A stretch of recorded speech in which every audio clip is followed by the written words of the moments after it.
Welcome back to the channel. Today we're looking at the Volvo C40 and it's the updated version. We've had this on the channel a couple of times. I was lucky enough to be in Gothenburg just before the start of summer to see and drive this and the XC40, which we're also going to have on the channel. Aesthetically, there's not too many changes. There are a couple of new colors, and this one is the Vapor Grey Metallic. There's also a green, which I'd actually really like. I like the Volvo palette. And there's also some new 19-inch and 20-inch alloy wheels, which are very aero to help with that efficiency. But what the new update boils down to is a couple of key things and key changes under the hood. And so it's gone from being a front-wheel drive to a rear-wheel drive. We're going to talk about that. It's got a better range. It's more efficient on the back of that. Or on the back of it being more efficient, it's got better range. And it has a bigger battery, which helps with that bigger range as well. And so really the Volvo C40 update 2024 model year has come on in the ways that EV drivers want it to come on. Yes, it's nice to have new colors. Yes, it's nice to have new alloys, but people want, there's actually more power as well. So they want more power, they want bigger battery, they want better range, and it's faster to charge. So it's ticking a lot of boxes. So with this Volvo C40, it is based on the same platform as the Geely. So Geely is the parent company for Volvo and Polestar. So you're going to see this on a couple of, or the underneath, you're not going to see it. The underneath gubbins is going to be on a couple of other models within that Geely family. So the Polestar 2 is going to get this update at some stage as well. It's gone from front-wheel drive to rear-wheel drive. When this came out first, I was lucky enough to be in Belgium, in Ghent, and you can go and have a look at that video up on the channel. I'll put a link up on the screen. I like the style, I like the color, I like the design, I like Volvo for what they are and the brand that they do. I'm a Volvo fan. And I was able to drive that there, and a beautiful car, beautiful electric SUV.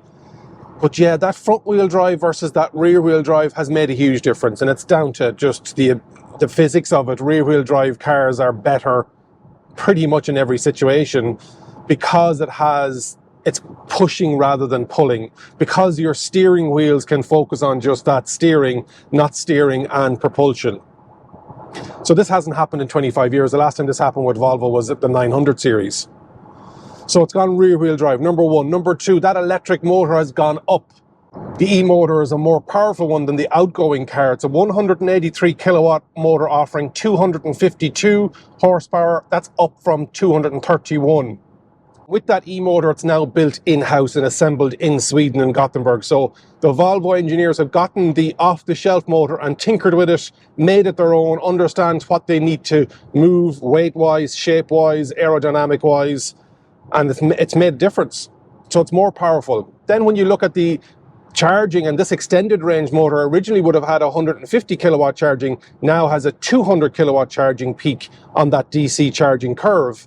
And so what that means is you can go from 10 to 80% in under 30 minutes, whereas before that it was around that 38 minutes. So you're saving a 9 minute, and I'm going to hopefully try that out with the Ionity charger in Kiel, because it's got Google built into it. And with that Google built in, that means when I put my satellite navigation, so Android Automotive is the technical term, when I put in the sat nav, I've signed into my Google account, I've told it I want to go home, I was in Limerick last night, I'm heading up the motorway today, and it knows what the battery is in the vehicle, and it also knows then that what the battery will be when I get home. And so when I put it into the satellite navigation, it said, you'll have 7% when you get home. Do you want to charge en route? And I said, yes. And then it goes, here are some options. The Ionity in Kiel, yes. And so it knows that I'm going to be stopping at that Ionity in Kiel. I'm not sure if the Volvo system preconditions the battery. Some other manufacturers like Hyundai and Kia, if you use the built-in satellite navigation, you can preheat the battery as well. I haven't heard that on the Volvo press. So charging has improved, power has improved with that electric motor. It's been moved from front to rear wheel drive. Also, we're getting better efficiency because of the tweaking of the electric motor and the aero wheels. We're now getting a better range. So WLTP on the C40 is 576. Real world, I'm on the motorway, I'm doing 110, I'm sticking to the cruise control, and the adaptive cruise control in the C40 is very good. It's got lane keeping assist as well. And just press the button and it'll say, do you want adaptive cruise control, or do you want that adaptive cruise control plus lane keeping assist? Still have to have your hands on the wheel, but it's a lovely, lovely drive.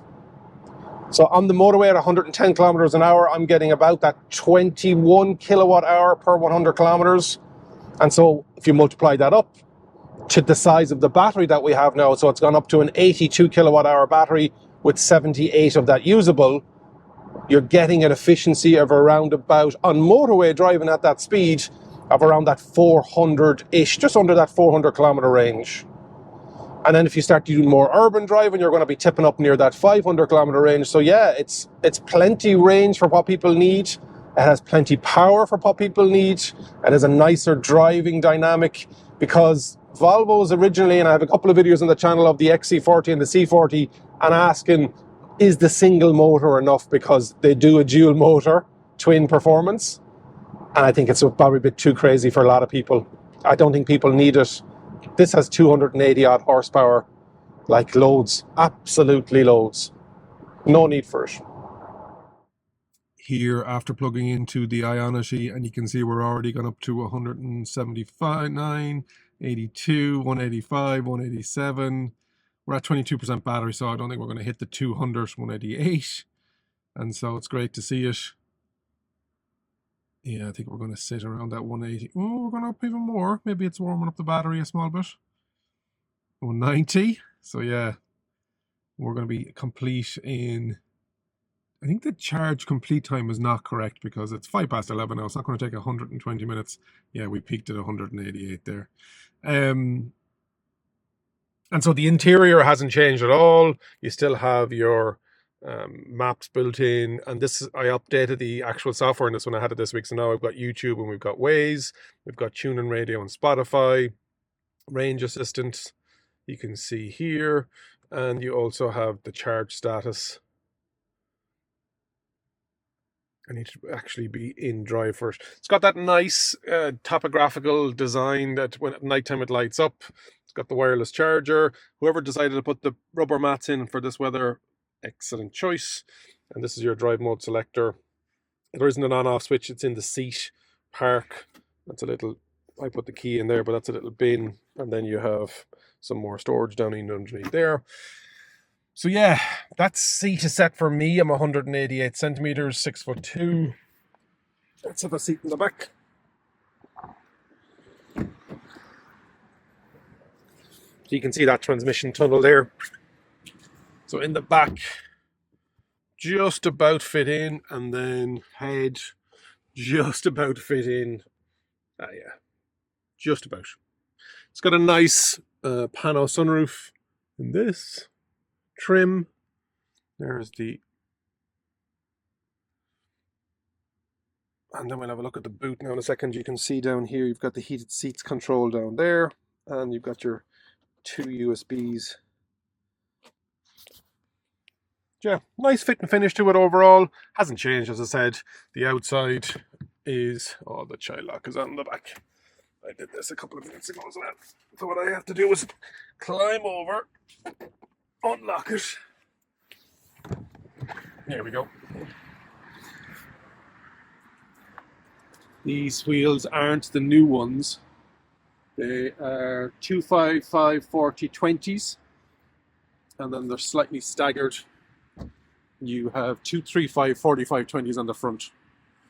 So that's that vapor grey metallic. And it's got the spoilers at the back. And then boot 410 litres. It's a decent sized boot. It's got a 60/40 with a ski hatch. Again, that rubberized. And in underneath, you have way more space down there as well. Power tail lift. It's loud, sorry. On a big motorway here. It also has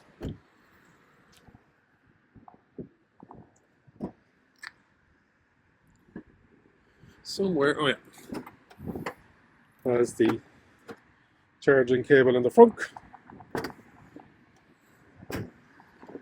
You can see the closed off grille there with the sensors in underneath.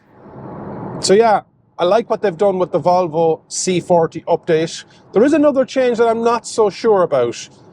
One pedal driving, you can have it on or off, and then there's an automatic mode. And with that automatic mode, what the Volvo have said is, we'll brake the car when we sense another vehicle in front of you. So definitely getting used to as you're pulling up in traffic. They say it's for urban driving, and I understand. But when I take my foot off the accelerator and there's no car in front of me, the Volvo doesn't go into one pedal driving mode. So I think I'll stick with the one pedal driving on, not the automatic mode. I've gotten used to it over the week that I've had the car, but I still like the ability to lift off the accelerator and slow down as I come to a traffic lights or a roundabout or a junction and there's no traffic in front of me, and to be able to recoup that energy. Automatic braking in traffic, with traffic, I wouldn't call it automatic one pedal driving. I'd call it auto braking for traffic, or auto braking for the city. I change the terminology of it. I'm not so sure about it.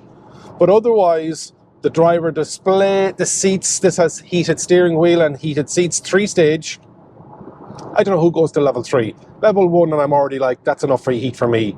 Crazy, crazy heat. In a good way if you want it, I suppose, in a colder climate. With that Google built in as well, you can do stuff like, hey Google, what's the temperature outside? In Coron, it's currently 13 degrees. So asking what the temperature is outside. Hey Google, what side is my charge port on? The charging port is on the left. And so asking it contextual stuff about, it knows I'm asking about this car and giving me the answer that the charge port is on the left. Now, once you own the car and you're driving it on a daily basis, you won't never need to know that. But because I'm changing cars every week, it's handy for me to be able to, sometimes people who make the displays don't put in the little arrow to say which side the fuel filler cap is on or which side the charging port is on. A simple thing would help journalists a lot and people who buy these cars. So the increased battery capacity, nominal or gross, is 82 kilowatt hour with 79 kilowatt hour of that usable, and that's up from 75 kilowatt hour usable. So it's an increase of 4 kilowatt hour. So hopefully you've enjoyed my look at the updated Volvo C40. I really like this. Let me know in the comments if you like it. Would you be tempted in changing? I don't think it's going to make a huge difference between the original C40 and this updated version. Why would you change? It's still a phenomenal car. Make sure you like the video, share it to somebody that's thinking about buying an electric Volvo. And remember, if you think an EV is for you, leave it to me and I'll review. Thank you very much for watching.